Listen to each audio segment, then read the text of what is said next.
Eu falei um pouquinho sobre Ferenczi num vídeo anterior, em que trabalhava um pouco a infância e essa grande dissimetria entre crianças e adultos, né? Naquele texto fundamental do Ferenczi, Confusão de Linguagens, em que a criança ela utiliza a linguagem da ternura, então uma linguagem lúdica, e que há então esse estrangeirismo, é como se falassem duas línguas diferentes, e os adultos precisam estar avisados disso para não cometerem violências com as crianças. E aí eu me lembrei de dois outros conceitos muito importantes do Ferenczi, que eles ajudam a gente a pensar muito as coisas que acontecem atualmente, né? Que é a identificação ao agressor e a progressão traumática.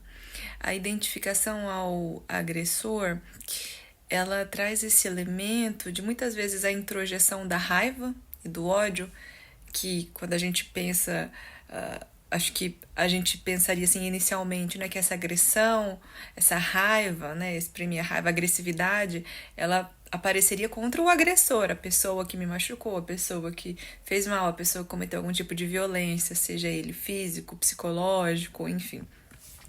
Mas o que acontece muitas vezes, né, em questões assim traumáticas?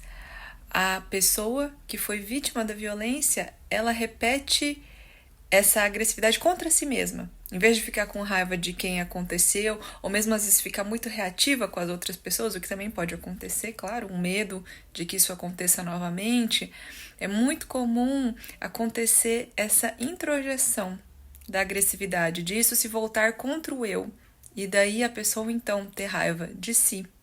É também, em alguma medida, uma tentativa de estabelecer algum tipo de controle nessa história e de não se sentir tão impotente frente a uma situação traumática, uma violência. E um outro conceito também muito importante, né, que é a progressão traumática. Para isso a gente precisa conhecer um pouco de psicanálise, do que se chama de psicodinâmica. Então, essa ideia de que há um movimento. O que foi uma das coisas interessantes que o Freud trouxe para a gente pensar, que é a regressão. A regressão, então, é quando eu já tinha a possibilidade de fazer algumas coisas e aí algo acontece e eu regrido. O Freud pensava isso nas fases do desenvolvimento, né? E então, o Ferenczi propõe que há uma progressão traumática. A gente percebe isso também muito em crianças, que o que acontece? Elas amadurecem demais. Aquelas crianças que nunca dão trabalho, aquelas crianças que cuidam de si mesmas, que elas não precisam que alguém faça, ela já vai lá e se antecipa e até mesmo cuida dos outros. A gente pode pensar aí também essa tentativa